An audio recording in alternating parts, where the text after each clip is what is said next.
The Supreme Court just granted local officials authority to arrest homeless people for sleeping in public spaces.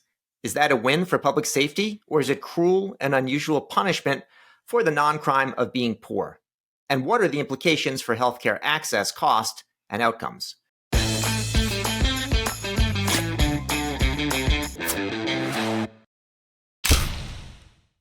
Welcome to CareTalk, America's home for incisive debate about healthcare, business, and policy. I'm David Williams, president of Health Business Group. And I'm John Driscoll, senior advisor at Walgreens. Join the fast-growing CareTalk community on LinkedIn, where you can dig deep into healthcare, business, and policy topics, access CareTalk content, and interact with the hosts and our guests. And please be sure to leave us a rating on Apple or Spotify while you're at it. We love those ratings. David, can you just kind of lay out what the Supreme Court decided? John, the Supreme Court has been busy, and so this isn't just one. This is just one decision among a lot of landmark decisions overturning precedent and so on. In this case, there's a case where a jurisdiction in Oregon was trying to clear people off of public land, and they were told they couldn't do it. So the Supreme Court ruled that they can, in fact, arrest homeless people even if there's no shelter available to them. And that was overturning some previous rulings that said you can't arrest somebody if they have nowhere else to sleep. So that's the majority says it's really just about, camping outdoors without a permit. It's not about banning people from being homeless. But it was a 6-3 decision, conservatives against liberals, with Neil Gorsuch writing, and it is kind of an anti-homeless decision.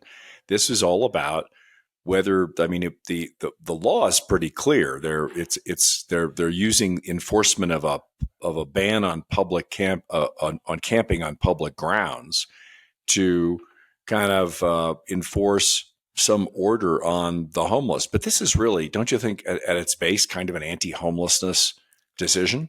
Sure. John, it's hardly surprising to see what the decision was. And I think what it says is that, we're leaving it to the Supreme Court, in particular, this Supreme Court, to address homelessness. That's not where we want to be. Don't you think that if the question for the majority conservatives was can homeless mentally ill people be armed, that there would be a nuanced conversation where some of the conservative justices might actually think there's a legitimate Second Amendment right, and then look for some sort of justification there. This is a very, very conservative court. No doubt about it, John. And it's a 6-3 supermajority.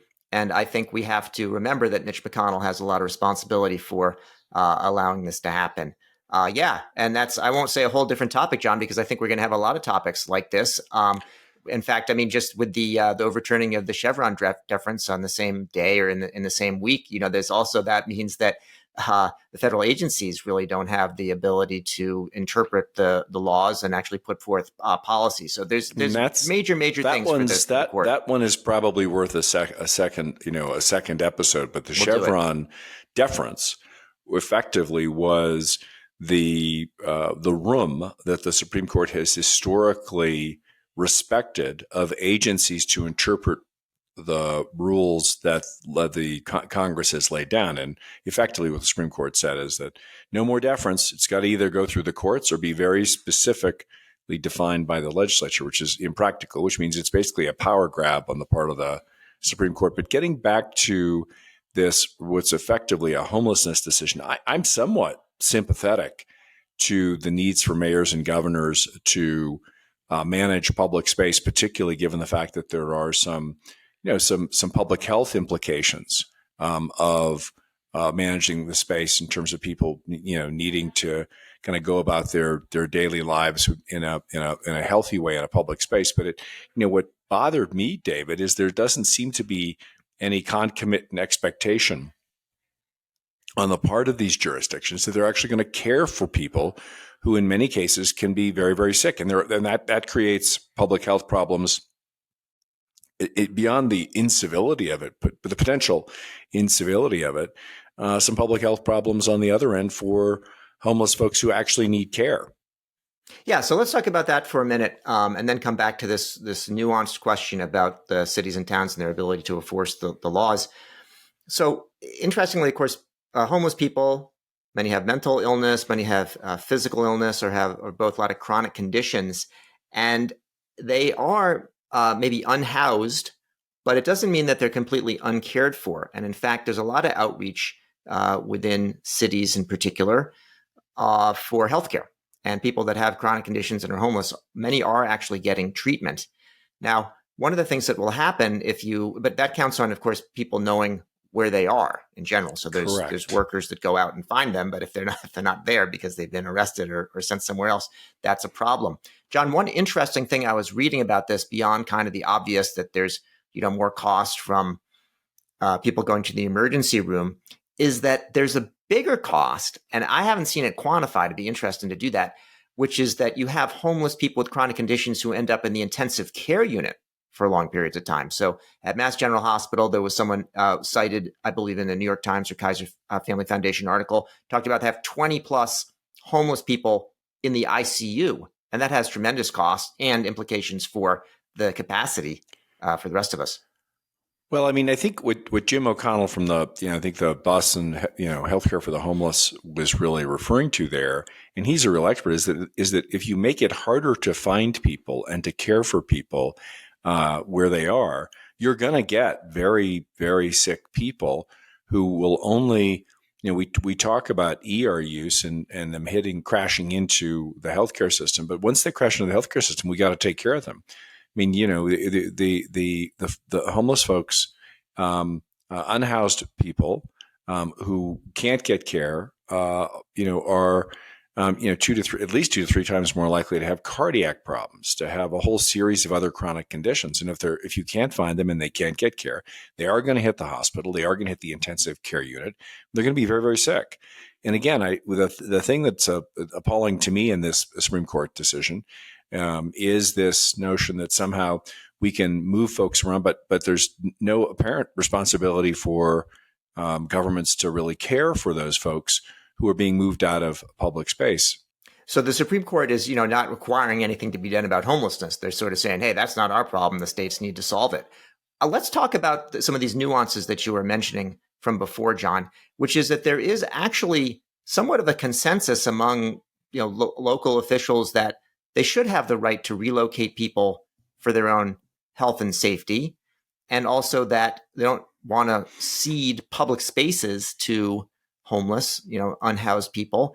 And there have been some fairly brazen activities that even, poke into the sensibilities of people like you and I in places like San Francisco, Los Angeles, Phoenix, Portland as examples, or very aggressive kind of activities that actually do impinge on law-abiding citizens' ability to go about their business to get, And again, thinking purely from a public health perspective, there's an LA study that there are folks that one of the health conditions that are likely to harm unhoused homeless folks is drug overdoses, and there are multiple incidences where there's drug paraphernalia or people overdosing. We've got a fentanyl epidemic in the United States, and I'm very sympathetic to the jurisdictions, pretty much exclusively those that are willing to take care of homeless folks. Their need to actually regulate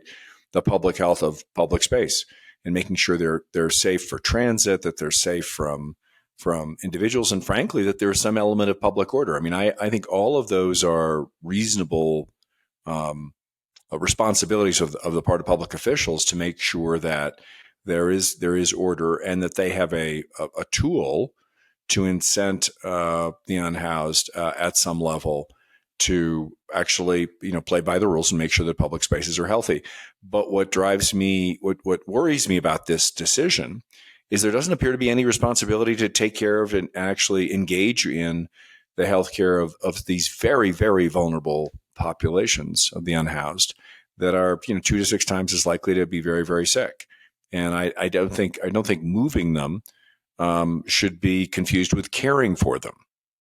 Well, I think what you see, and maybe this is part of the broader context for this very conservative Supreme Court, is with this ruling, what may happen, some are speculating, is that more conservative so-called locales may use it as a way to just push people out, period, by criminalizing street camping.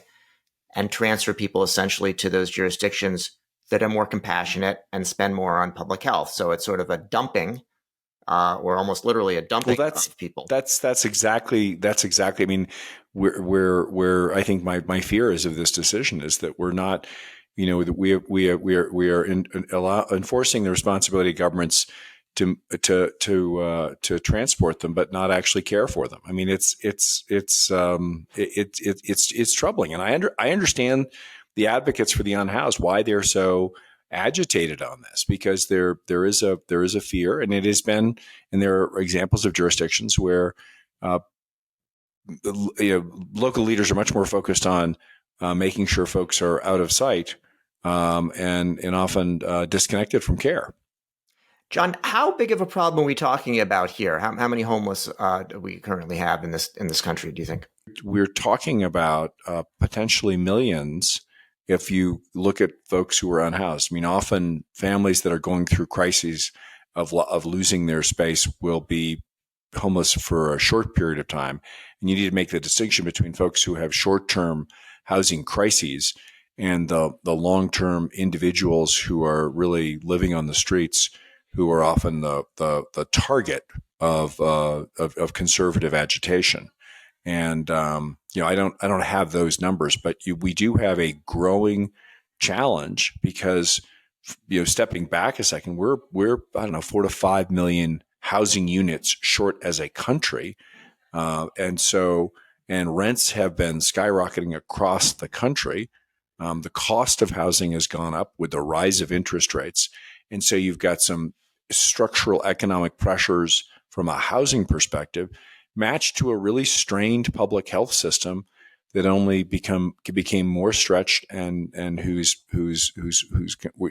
need to be patched and fixed was exposed during COVID. So I think we've got a problem on the streets that reflects, honestly, I think, a problem in our public health system that's not going to go away if we just move folks who are unhoused and ill.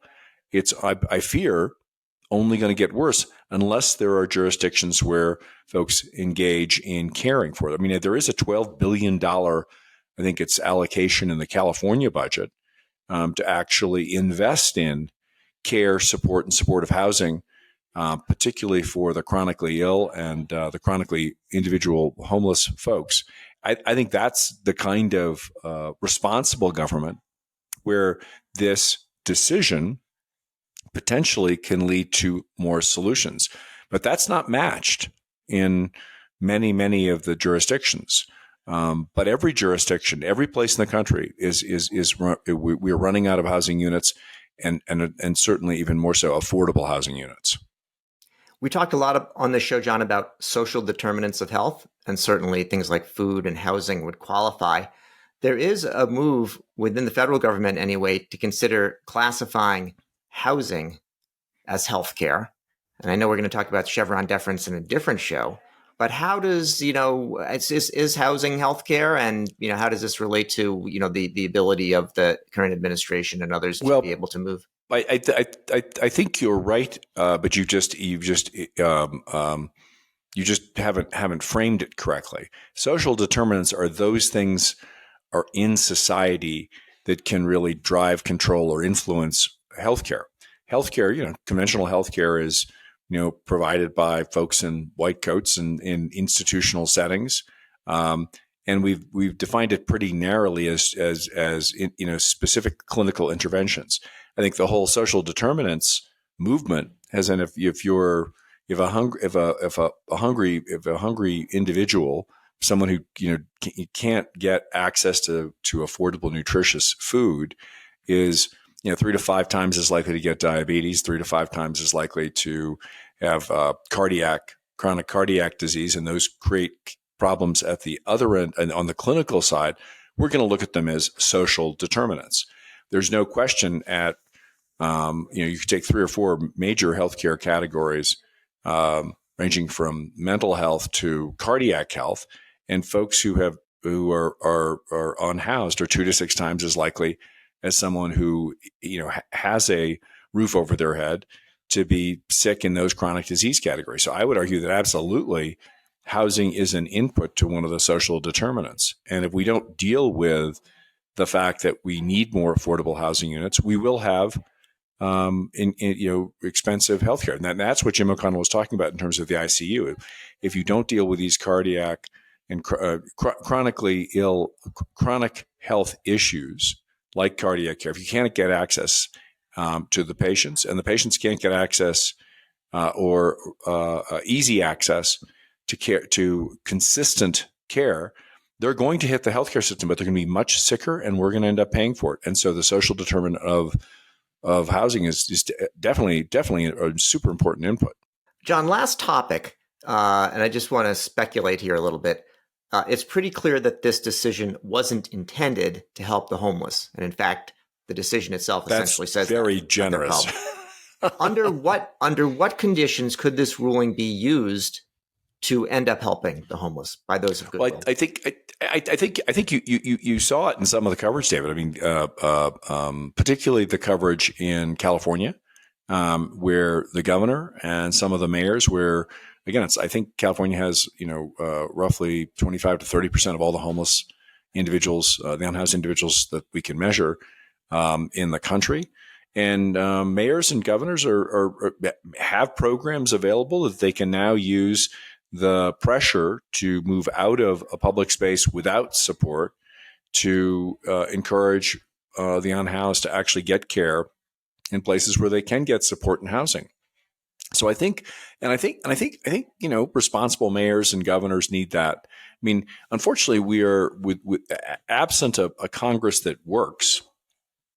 We are deferring some of these really hard social issues to a court that will make decisions but has no responsibility to actually care for or support the folks that the laws actually impact. But certainly, for jurisdictions where they're actually looking to care for the unhoused, this decision could help them actually enforce the public laws and get the best of both worlds: safe public spaces and easy access to, or better access for care and housing for the unhoused. Well, John, I like that to end the episode here on a positive note, especially on this 4th of July week where we're celebrating America's independence and greatness. That's it for yet another episode of CareTalk. We've been talking about the Supreme Court's recent decision on homelessness. I'm David Williams, president of Health Business Group. And I'm John Driscoll, senior advisor at Walgreens. If you like what you heard or you didn't, we'd love you to subscribe on your favorite service.